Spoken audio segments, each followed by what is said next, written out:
Good morning mga kaasay. Pagkamanday na mo og lakaw di ay dihay misag ka nga isda. So, ang bulis is 140. Pagkaman ang budloy 120. So, syempre, nagdadala sa kagugas sa kaldero kay hugasan man. So, naramagin ng tubig man ako na lang gihugasan. So, nalimpi ko ani mga mo alas 10 man na ning among pamahaw nga gidang paniud to. Kaya sa naman oras tapos mapay pagawat sa isda. So bisan gani dire sa mo no bisan bukid gani makanaagi maka palit pa magyapon may isda kay namay mo sagka.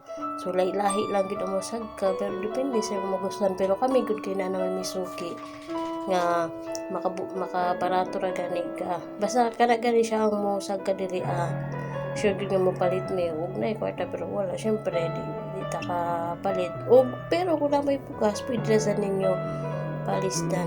So money na ako naghinluan kay gutom naman yun. Pagkahuman di ay ko anani wala na liho kay pag ako maghinlog isda gusto na tangan dun ako tanan way ibilin nga kanang tinay gani kay hindi ko gusto nang napay ko sa tinay.